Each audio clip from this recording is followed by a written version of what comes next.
আগামীকাল বৌদ্ধ সম্প্রদায়ের প্রধান ধর্মীয় উৎসব বৌদ্ধ পূর্ণিমা। এ উপলক্ষে বৌদ্ধ ধর্মাবলম্বীদের শুভেচ্ছা জানিয়েছেন প্রধানমন্ত্রী তারেক রহমান।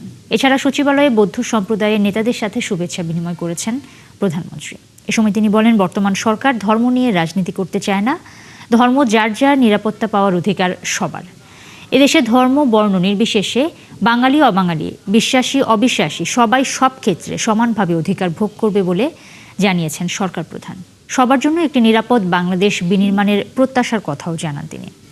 বুদ্ধ পূর্ণিমার দিনটি সম্প্রদায়ের সবার জন্য আনন্দময় এবং তাৎপর্যপূর্ণ করে তোলার আহ্বান জানান প্রধানমন্ত্রী।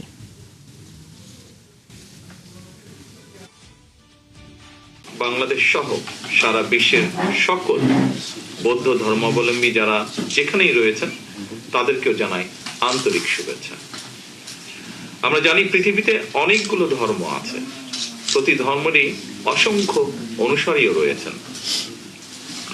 প্রতিটি ধর্মই মানুষকে কল্যাণের দিকে আহ্বান করে। প্রতিটি ধর্মেরই কিছু বিধিবদ্ধ নিয়ম নীতি রয়েছে। আপনারা কেউ নিজেদেরকে কখনোই সংখ্যালঘু ভাববেন না। রাষ্ট্র আমার, আপনার, আমাদের সবার পরিচয়। আমরা প্রত্যেকটি নাগরিক, সকলে আমরা বাংলাদেশী। পরিশেষে বৌদ্ধ ধর্মাবলম্বী সকল ভাই বোনদের আবারও আজকের এই দিনে আমি জানাই আন্তরিক শুভেচ্ছা। বৌদ্ধ পূর্ণিমার এই বিশেষ দিনটি আপনাদের জন্য হয়ে উঠুক আরো আনন্দময় ও তাৎপর্যপূর্ণ।